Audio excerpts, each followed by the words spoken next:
Bienvenue dans cette présentation sur CP3D. Ce logiciel de conception et d'analyse des structures en 3 dimensions est utilisé par les ingénieurs du monde entier pour créer des bâtiments et des structures qui sont à la fois sûrs, solides et durables. Dans cette vidéo, nous allons vous présenter les fonctionnalités clés de CP3D et les avantages qu'il offre aux professionnels de la construction. Que vous soyez un ingénieur expérimenté ou un débutant dans le domaine, nous sommes convaincus que cette présentation vous sera utile pour découvrir les possibilités offertes par CP3D. 1. Création d'un projet. Avec CP3D, il est possible de démarrer la modélisation à partir du générateur de Porty, qui permet d'obtenir différentes typologies de structures industrielles, facilement paramétrables en géométrie notamment. Les pans hélices composant la structure secondaire sont dissociés de la structure porteuse afin d'alléger le modèle et sont bien calculés. 2. Charge et surcharge. Pour cela, le paramétrage général de l'ouvrage permet de définir le nombre de trames et leurs cotes, ainsi que les charges et surcharges sur les éléments de bardage et de couverture. Il est notamment possible d'introduire la charge de vent et de neige conformément au RNV 99, soit le règlement neige et vent, qui sont implémentés dans le logiciel. 3. Calcul des éléments secondaires. À partir de là, le calcul et le dimensionnement des éléments peut être effectué après le choix des profilés, ce qui permet d'obtenir des notes de calcul détaillées, permettant de vérifier la conformité aux Eurocode 3 dans le cas de la charpente.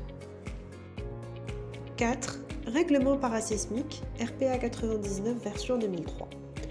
Le passage à CP3D permet notamment de paramétrer l'action sismique, qui peut être introduite via les RPA 99 version 2003, soit les règlements parasismiques algériens, qui sont introduits dans le moteur de calcul du logiciel. Il en est de même pour les Eurocodes et l'ensemble des règlements et normes utiles au calcul de chaque élément composant la structure. 5. Introduction d'éléments. Les éléments barres, plaques et autres peuvent être introduits dans la structure, permettant le choix de différentes typologies et matériaux, soit une charpente métallique en acier laminé, formée à froid ou PRS, charpente bois et même aluminium et béton.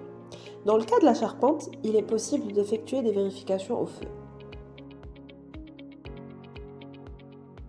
6. Modélisation. La modélisation dans CP3D se fait sur un modèle à barres simplifié, à travers un système d'accrochage permettant une très bonne facilité d'usage. Pour les contreventements de la structure en croix de Saint-André, par exemple, il suffit de faire une couture avec les accrochages souhaités. 7. Flambement et déversement. Les caractéristiques des barres, telles que leur position, le flambement ou déversement, peuvent être paramétrées individuellement. Par exemple, le flambement comprend les coefficients correspondant aux liaisons de la barre.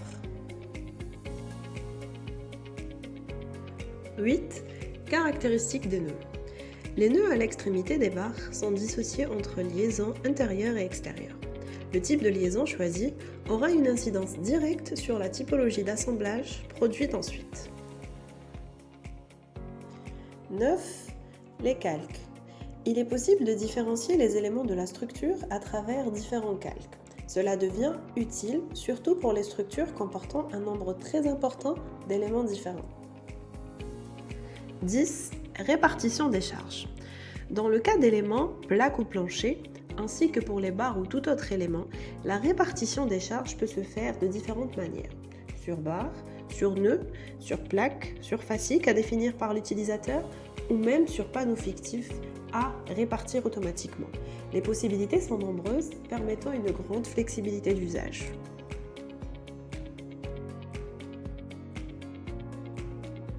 11. Calcul et résultats. Le calcul peut alors être lancé, ce qui permet d'obtenir les résultats en déplacement, réaction d'appui, etc. Et ce, pour différentes hypothèses de calcul et combinaisons d'actions.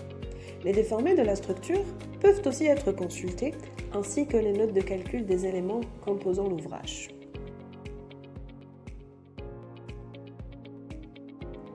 12. Assemblage. Les assemblages dans CP3D sont traités selon la composition des barres. Il est possible d'introduire les éléments composant l'assemblage manuellement, boulant, soudure ou autre, ou bien Laissez le logiciel faire une proposition sur laquelle il est possible de revenir ensuite. Dans tous les cas de figure, des plans et notes de calcul détaillés sont produits, pouvant être exportés sous différents formats, notamment DWG ou PDF. 13. Les fondations. Le module de fondation de CIPE 3D comporte le type de fondation superficielle ou profonde usuellement utilisé en construction. La géométrie, le ferraillage et les vérifications réglementaires sont générés depuis une fenêtre dédiée. Et comme pour les assemblages, il est possible de laisser le logiciel faire une proposition à optimiser ensuite selon les résultats obtenus.